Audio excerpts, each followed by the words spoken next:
आमदार नितीन पवार यांच्या संकल्पनेतून लोकनेते एटी पवार संकुल प्रशासकीय इमारत मानूर येथे अधिकाऱ्यांच्या उपस्थितीत जनता दरबार दिनांक 27 फेब्रुवारी रोजी प्रशासकीय इमारत कोल्हापूर फाटा येथे कळवण सुरगाणा विधानसभा मतदारसंघाचे आमदार नितीन पवार यांच्या संकल्पनेतून जनता दरबार भरवण्यात आलाय।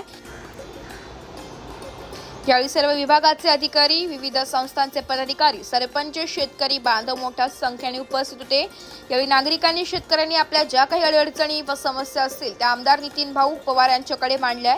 यावेळी मोहबारी, लखाणी, पुणेगाव येथील शेतकऱ्यांनी निवेदन देऊन निवेदनात आम्हाला अर्जुन सागर धरणातून शेतीसाठी लिफ्टद्वारे पाणी देण्यात यावे अशी मागणी केली आहे। तसेच उपस्थित नागरिकांनी देखील आपापल्या कामांचे निवेदन माननीय आमदार पवार यांच्याकडे देण्यात आले व उपस्थित नागरिकांच्या व शेतकऱ्यांच्या अडीअडचणी ऐकून व समजून घेतल्यानंतर लगेचच संबंधित विभागाच्या अधिकाऱ्यांना सूचना देण्यात आल्या व अधिकाऱ्यांनी ज्या काही अडीअडचणी असतील त्या आम्ही लगेचच सोडवण्याचा प्रयत्न करू असे आश्वासन दिले।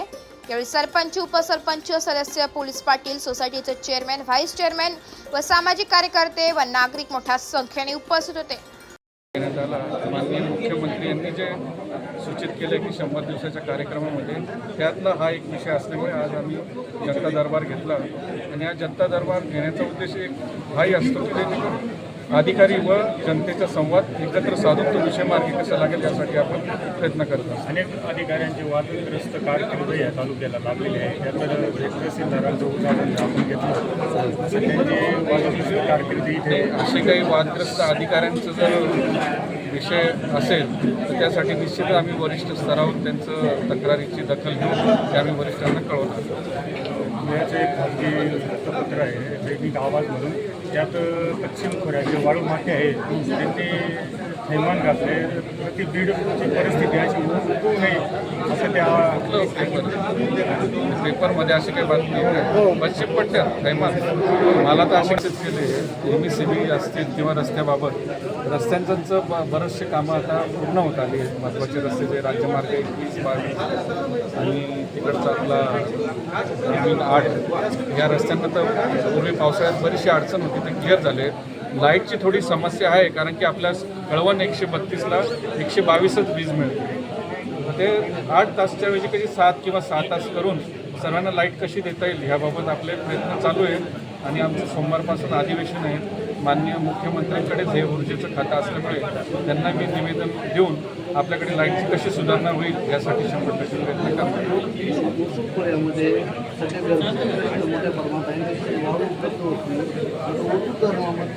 वाळू मोठ्या प्रमाणात आहे आणि सुद्धा जो कॉन्ट्रॅक्टर म्हणतो काम आवडतं त्याचं म्हणणं ही वाळू आम्हाला दिलेली आहे, त्या नागरिकांना वाळू दिली। असं तर मला आताच कानावर आलं त्यांच्या माध्यमातून, आम्ही संबंधित एक्झिक्युटिव्ह इंजिनियरांशी बोलून त्याबाबत कसा मार्ग काढता येईल यासाठी निश्चित प्रयत्न करतो। बहुतेकाने वाळू उपसा आता मागं चालू होता, आपण डेपो तयार केलेला होता घरकुलांसाठी, त्याच संदर्भात तुम्ही काय सांगते घरकुलसाठी वाळू तर लागणार आहे? नाही, परवा माननीय मुख्यमंत्र्यांनी बालेवाडी इथे जो काही कार्यक्रम झाला त्यात त्यांनी सांगितलं की वाळू आपल्याला कशी उपलब्ध करून द्यायची 5 प्रास याबाबत त्यांनी सूचना दिल्या आहेत। आता तहसीलदार साहेब व्हिडिओकडनं प्रस्ताव घेऊन तो कलेक्टर साहेबांना पाठवतील आणि याबाबत कलेक्टर साहेब निर्णय घेतील।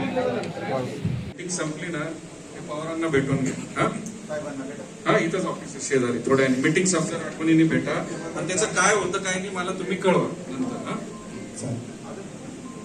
थोडा तर रस्ता दिला ना 10 लाखाचा, एक झाला ना, हा होतील टप्प्याटप्प्यानी।